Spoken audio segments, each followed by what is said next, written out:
บ่สบายก็เลยพากันเข้านอนตั้งแต่เว้นพอดีล้างถ้วยบวงแล้วหวดข้าวก็สุกเป็นที่เรียบร้อยทุกคนและจะป่งหวดข้าวไปวี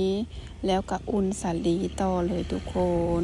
เมื่อหวดข้าวสุกแล้วก็จะมาเอาใส่ตีปีอย่างให้เรียบร้อยจากนั้นก็จะมาเกี่ยมแนวกินกันเลยทุกคนซึ่งมื้อนี้แตงได้เป็นเมนูซุปยอดผักบงใส่ผักกาดน้อยนะทุกคนยอดผักบงก็เราเก็บตามทุ่งนาอยู่แถวไกลเหือนนี่แหละทุกคนแล้วกับผักกาดนี่ก็เอาอยู่หน้าบ้านนี่เลยปูเพิ่นเที่ยวหดน้ำเช้าแรงแต่ว่ามันบ่ใหญ่จักเทื่อเพราะว่าดินมันบ่งามมันเป็นดินทรายดินหินมันจะใหญ่แต่ซ้ำนี้ก็เลยว่าลกเอาไปซุปเลยและตอนที่แตงเก็บผักอยู่หน้าบ้านก็คือฟ้าแจ้งแล้วนะทุกคนเก็บผักแล้วก็จะมาย่าง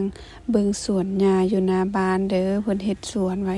อันนี้ก็เป็นสวนผักกาดของหญ้าเพิ่นปลูกไว้แล้วก็มาย่างลิ้นอยู่หน้าบ้านน้อยนึงแล้วก็กลับไปเฮ็ดเมนูมื้อนี้กันเลยก็คือจะได้ผักกาดน้อยแบบนี้และสาลีที่ว่านึ่งไว้ก่อนหน้านี้ก็สุกพอดีจากนั้นก็จะมาค้างหม้อลวกผักกันเลยทุกคนค้างหม้อปลาไว้แล้วก็จะมาล้าง